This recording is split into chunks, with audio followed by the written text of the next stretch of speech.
All right, so you ready for this? Oh, I'm ready. Hit me. It was a wild weekend in European football, right? Absolutely bonkers. Goals galore. Upsets left and right. We're going to do a deep dive into all of it, all the big leagues. All the big ones. Premier League, La Liga, Bundesliga. Serie A, the Big Four. Can't forget Syria.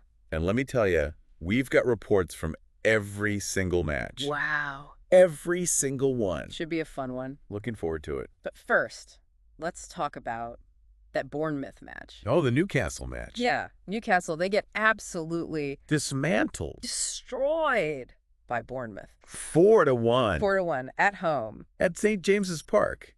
I couldn't believe my eyes. What happened there? Newcastle's been so good this season. Right, they've been rock solid. So solid. I mean, I think Bournemouth's tactics were spot on. Really? Yeah, they totally exploited that high defensive line. Newcastle likes to push up, right? They do. And Bournemouth just hit them hard on the counter. Quick and decisive. So you think it was more about Bournemouth being good or Newcastle being bad? Bit of both, maybe. Bournemouth was clinical, but Newcastle did seem to miss Bruno Guimaraes in the midfield. Oh, he was out with that injury. Right, and you could tell their defense just wasn't the same without his presence. Very interesting. Maybe we need to start thinking of Bournemouth as a dark horse team. Possibly. They've definitely got something special going on. On the other side of things, you've got Liverpool. Steady as she goes. 2-0 win over Brentford. Another clean sheet. Textbook? They're not flashy, but they get the job done. Like a python. Oh, Python. Yeah, squeezing the life out of their opponents, just slowly constricting. I like that analogy. But not as exciting as Fulham, who managed to get a win on the road. Oh yeah, away wins are precious. Huge. 2-0 against Leicester City. Big upset. That's going to shake things up in the middle of the table. Absolutely. We also had that nail-biter between Crystal Palace and West Ham. No, that one was close. It was. But Palace pulled out the 2-0 victory in the end. Can't underestimate those Eagles. Speaking of close, did you see that Arsenal-Aston Villa match? Back and forth the whole time? I know. I thought they were both going to win it at several different points. I know. I thought for sure one of them would score in those last few minutes. A draw almost felt disappointing. It did, after all that intensity. It did. All that build-up. All right, so let's move on to La Liga, Oh, well, where the title race is. heating up. It is. You've got Atletico Madrid at the top with 41 points. But Real Madrid is breathing down their necks. 40 points. 1 point. That's it. It's going to be a photo finish, I tell you.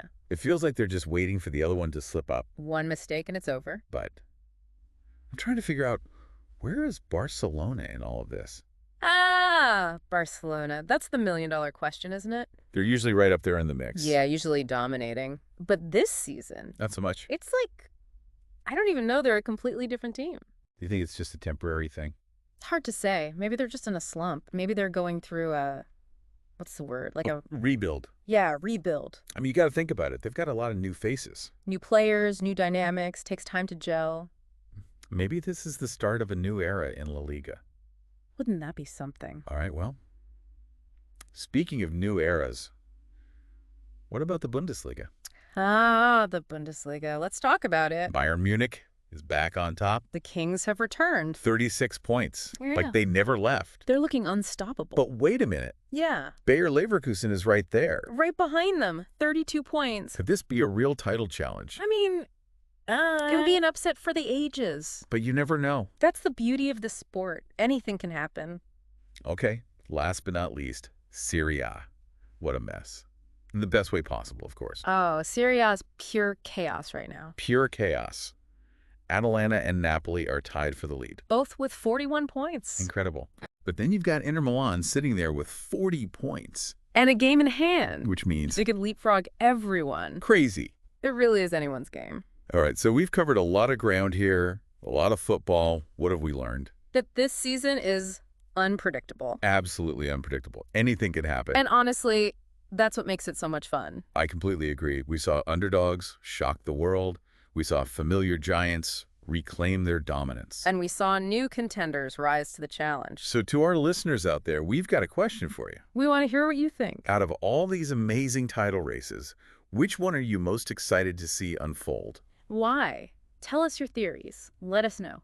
We'll be back next week with more European football action. Can't wait. Until then. Enjoy the beautiful game.